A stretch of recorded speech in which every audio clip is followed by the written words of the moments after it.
Welcome to English Grammar Stage. Hello friends, welcome to English grammar stage. आज की इस video में present continuous tense के वाक्य बनाने के नियम उदाहरण सहित समझेंगे, साथ में आपको पहचान बताएंगे। जैसे आपको कोई ट्रांसलेशन दे दिया जाए, जैसे कह दिया जाए सुशील खाना खा रहा है या फिर माली पौधों को पानी दे रहा है, तो इनको ट्रांसलेट करने का नियम क्या होता है शुरुआत से समझते हैं। सबसे पहले हम पहचान जानते हैं, प्रेजेंट कंटिन्यूअस टेंस की पहचान क्या होती है। जिन वाक्यों के अंत में रहा है, रही है, रहे हैं, रहा हूं आदि शब्द आते हैं, वह प्रेजेंट कंटिन्यूअस टेंस कहलाता है। जैसे अभी हमने एक उदाहरण बताया था, सुशील खाना खा रहा है। ये वाक्य आ जाए सुशील खाना खा रहा है, तो ये कौन सा टेंस हो जाएगा? प्रेजेंट कंटिन्यूअस टेंस हो जाएगा। अब इसके अंतर्गत हम वाक्य बनाने के नियम सीखते हैं। रूल नंबर 1, एक वचनकर्ता के साथ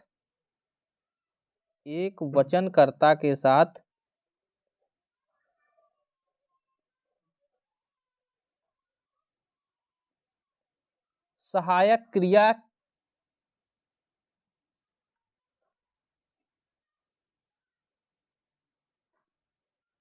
इज का प्रयोग करते हैं। इज का प्रयोग करते हैं।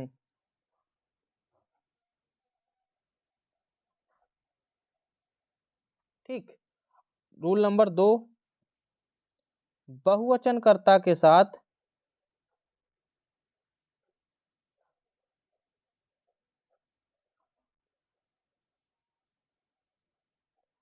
सहायक क्रिया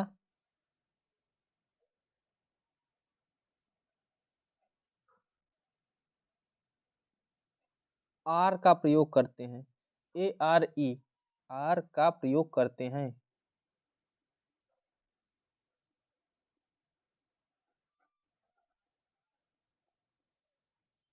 और तीसरा नियम, इसको ध्यान से समझिए, ये मेन नियम होता है।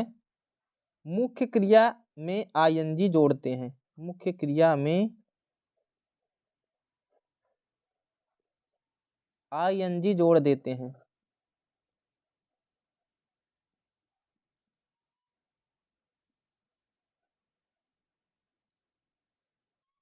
ये 3 नियम होते हैं।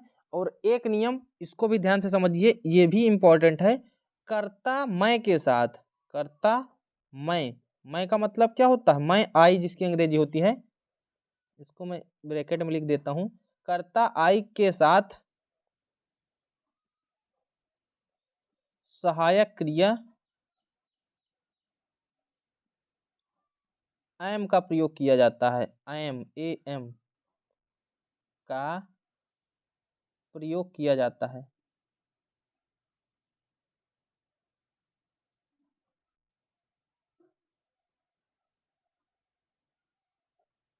ये नियम हो गए। अब हम आपको ट्रांसलेशन करने का स्ट्रक्चर बताते हैं, क्या क्या कैसे कैसे जोड़ेंगे। ठीक। सबसे पहले हम लिखते हैं इसको, आप सूत्र लिख सकते हैं या फिर फार्मूला स्ट्रक्चर कुछ भी लिख सकते हैं। पहले हम लिखते हैं कर्ता, उसके बाद सहायक क्रिया। अब सहायक क्रिया 3 होती हैं, हमने बताया। एक वचनकर्ता के साथ इज, बहुवचनकर्ता के साथ आर, और कर्ता मैं के साथ एम का प्रयोग किया जाता है। ठीक। तो सहायक क्रिया 3 होती हैं, इज, एम, आर। यहाँ पर हम लिख देते हैं इज, एम, आर। आप एक ही सहायक क्रिया यूज करेंगे, वो भी किसके अनुसार? आपको यूज करना है जो वो कर्ता के अनुसार ही सहायक क्रिया यूज करना है। ठीक। फिर इसके बाद मुख्य क्रिया, और इसमें आपको ING जोड़ देना है या फिर ING वाला फॉर्म मुख्य क्रिया का लिखना है। जैसे कहीं पर लिखा हो रीड, तो रीड का ING वाला फॉर्म हो जाएगा रीडिंग। ठीक।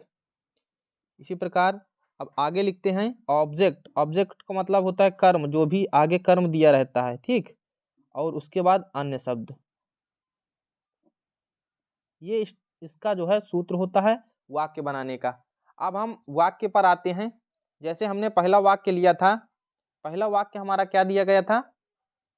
सुशील खाना खा रहा है। तो हम यहाँ लिखते हैं सुशील खाना खा रहा है।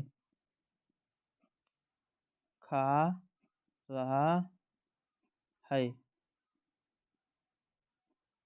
अब हम इसको ट्रांसलेट करेंगे, ध्यान से समझिएगा। पहले कर्ता लिखेंगे, तो जो काम करता है उसी को कर्ता कहते हैं। तो सुशील काम कर रहा है, क्या काम कर रहा है? खाने का काम कर रहा है। तो सुशील, SUSHEEL, सुशील हो गया। ठीक। सहायक क्रिया इज, क्योंकि सुशील एक वचन है। और उसके बाद मुख्य क्रिया, मुख्य क्रिया क्या है? खाना, खा रहा है। तो खा रहा की अंग्रेजी होती है ईट, और ING जोड़ देंगे, ईटिंग हो जाएगा। ठीक। इसके बाद ऑब्जेक्ट, ऑब्जेक्ट क्या बचा? खाना। तो खाना की अंग्रेजी होती है फूड, FOOD। और उसके बाद कुछ भी नहीं बच रहा तो full stop. Sushil is eating food, इस प्रकार जो है ये ट्रांसलेशन हो जाता है। आइए और भी उदाहरण समझते हैं। दूसरा वाक्य दिया गया है, ये लड़के स्कूल जा रहे हैं। तो देखिए, हमने जो सूत्र लिखाया था उसी के हिसाब से करेंगे। ये लड़के करता हो जाएगा, तो इसकी अंग्रेजी लिखेंगे दीज बॉयज, THESE, और बॉयज, बॉयज मीन्स लड़के। इसके बाद सहायक क्रिया आर, और जाना की अंग्रेजी होती है गो। उसके बाद ING वाला फॉर्म जुड़ जाएगा। स्कूल, तो लिखेंगे टू स्कूल। जाने के लिए जो है टू प्रीपोजिशन का यूज करते हैं। ये जो टू लगा है, ये जब एक जगह से दूसरे जगह जाया जाता है तो टू प्रीपोजिशन का प्रयोग किया जाता है। ठीक। माली पौधों को पानी दे रहा है। तो माली की अंग्रेजी होती है द गार्डनर, GARDENER,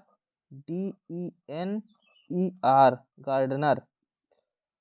इज, और पानी देना की अंग्रेजी होती है वाटर, WATER। वाटर मीन्स पानी, और वाटर माने पानी देना या पानी सींचना। और ING वाली फॉर्म जुड़ जाएगी क्योंकि ये कंटीन्यूअस टेंस है। तो द गार्डनर इज वाटरिंग, और किसको? पौधों को। The gardener is watering plant, PLANTS, plants, पौधों को। ठीक। मैं पुस्तक पढ़ रहा हूँ, आई, और सहायक क्रिया इसमें एम लगती है। मैं के लिए क्या लगती है? एम। मुख्य क्रिया हो जाएगी रीड, और ING, रीडिंग। बुक मीन्स पुस्तक, I am रीडिंग बुक, मैं पुस्तक पढ़ रहा हूँ। अगला है, बच्चे नदी में नहा रहे हैं। द चिल्ड्रेन आर, अब नहाना की अंग्रेजी होती है बेथ, BATH, और ING वाली फॉर्म जोड़ देनी है। द चिल्ड्रेन आर बेथिंग, नदी में, इन the river, in the river, RIVER। अब आप यहाँ सोच रहे होंगे दा क्यों लगता है? तो देखिए, ज़्यादातर किसी भी चीज़ के पहले अगर मान लीजिए बच्चे हैं या फिर रिवर है, इस तरह इनके आगे दा लगा करता है, तो ये आर्टिकल वाले चैप्टर में आपको पढ़ने को मिलेगा। अगर आप दा नहीं भी लगाते हैं तब भी सेंटेंस गलत नहीं माना जाएगा। Children are bathing in the river, ये भी सही है। ठीक। अगला जो ट्रांसलेशन दिया गया है, तुम क्रिकेट खेल रहे हो। तो हम लिखेंगे you are playing cricket, CRICKET, you are playing cricket. सोनार अंगूठी बना रहा है। तो सोनार की अंग्रेजी होती है गोल्ड स्मिथ। तो the goldsmith, GOLDSMITH, goldsmith. Is, बनाना की अंग्रेजी होती है मेक। तो ING वाली फॉर्म जोड़ देंगे, मेकिंग हो जाएगा। The goldsmith is making, और अंगूठी की अंग्रेजी होती है रिंग, RING। अगला दिया गया है, वह अपना गृह कार्य कर रही है। वह लड़की है, तो वह की अंग्रेजी सी हो जाएगी।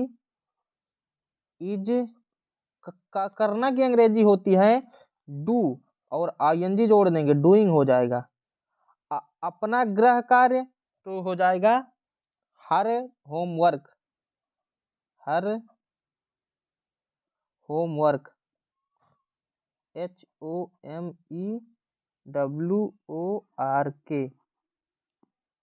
She is doing her homework, वह अपना गृह कार्य कर रही है। इस प्रकार हमने आज सीखा प्रेजेंट कंटिन्यूअस टेंस के अंतर्गत जो भी सेंटेंस आते हैं उनको कैसे ट्रांसलेट किया जाता है।